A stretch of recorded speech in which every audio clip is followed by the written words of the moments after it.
One of the things we need to do if we want to be a glory carrier is that we need to live in forgiveness.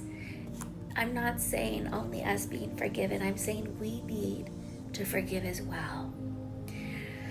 John Bevere, who wrote The Bait of Satan, a man he trusts very well, had a dream about the last days.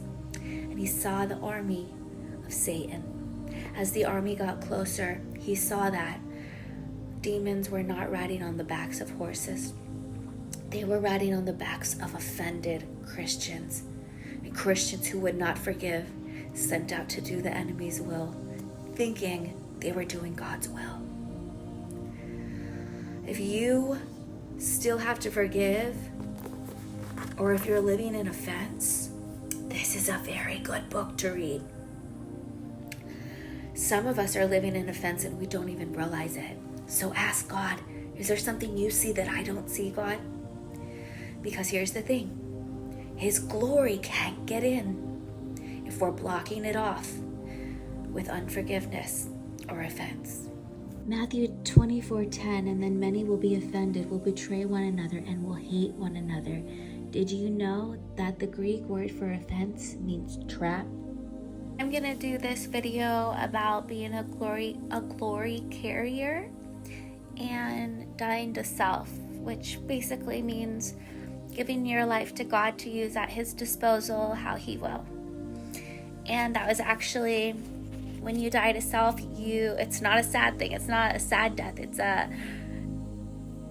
It's allowing Christ to live through you, and you feel the most joy you've ever felt, and feeling the Shekinah glory, the tangible presence of the Lord on the earth, and the dunamis power, allowing His dunamis power to work through you. Because how can it work through you if you're full of self? If you're dead to self, it's like His power can be expressed through you the strongest. So in our weaknesses, His power is able to be expressed through us the strongest. And when we are dead to self, I mean, why do you think people fast? It's so they can hear God more clearly, so Christ's power can work through them stronger, because the more dead to self we are, the more He is able to work and do His work through us. Another thing that plays a huge role in allowing God's glory to really work through us is our increased faith. So the woman with the issue of blood who touched the hem of His garment, He let her know, woman, it is your faith that has healed you. He even said, power has gone out of me. Who touched me? He even felt that's how powerful it is when our faith is increased. So, that is a work of the Father. So ask the Father to increase your faith. It wasn't my piece of clothing that healed you. But it was instant. I felt it right away. I know, but it wasn't this. It was your faith. I'm going to read a quote I wrote down. It says, God shines most fully and potently through dead vessels. Dead people are who stand out in heaven. And where death is void, so where being dead to self is void, Christ's glory is absent. So if we really want to carry the glory and the power of the Lord, and let me tell you, it's not our power, it's God's power. We are stewards of it. It works through our vessel to do what He will do, to do what He wants to do.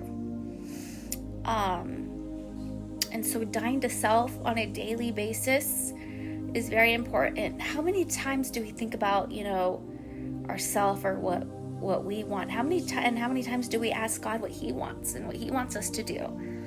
And what He wants us to do doesn't always look like going out and serving. Sometimes it does, absolutely.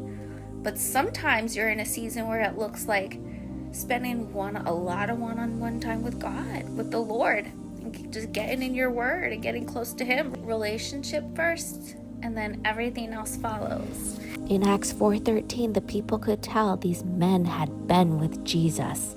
even though they were unschooled and ordinary. So I'm going to read in the Bible how it gives us a warning, and then I'm going to read the cure to that warning. So it talks about the last days. It says in 2 Timothy 3, "But know this, that in the last days perilous times will come, for men will be lovers of themselves." I'm going to stop there.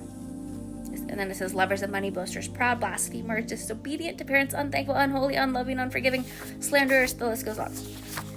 Okay, but I'm going to stop at where it says lovers of self. Then Luke 14:26-27 says, "You cannot follow me unless you love me more than you love your own life. You cannot be my disciple unless you carry your cross and follow me." So the Lord is saying, in order to follow him, we have to give him our life for God to use at his disposal how he will. When we get baptized, it's like, when we go under, it's like old self dying, and then when we come up, it's like alive in Christ. So dying to self is a beautiful thing. You'll feel more joy and more peace than you've ever felt. And then Matthew 10:39 says, "Whoever finds their life will lose it, and whoever loses their life for my sake," so denies self, gives their life to God, "will find it." And you're going to find the purpose you were born for. So one thing I urge you to do is ask God, what season are you in? And for him to help you die to self. Get in the Word, pray. It says in 2 Corinthians 12:9-10, Apostle Paul talks about how he boasts in his weakness because that's how Christ's power rests on him.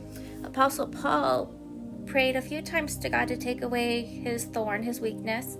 God wouldn't take it away because he said, "If I did, my power cannot rest on you." You see, God needed to keep Apostle Paul humble.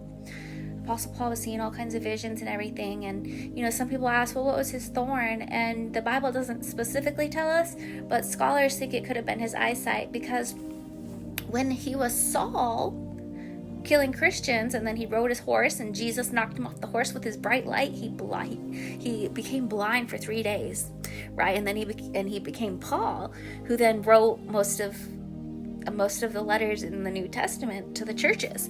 "Saul, why are you persecuting me, Saul? Who are you?" "I am Jesus, whom you are persecuting. Get up, enter the city of Damascus. You will be told what you are to do." For 3 days he was blind, and then his eyesight got brought back by the laying on of hands. But then they also think it was his eyesight because later on in the letters, say like Timothy was writing the letter for Apostle Paul. And so that's just why they think that. It's not important what his weakness was. It's just important the fact that us knowing that when we are weak, his power can be expressed through us the strongest. When I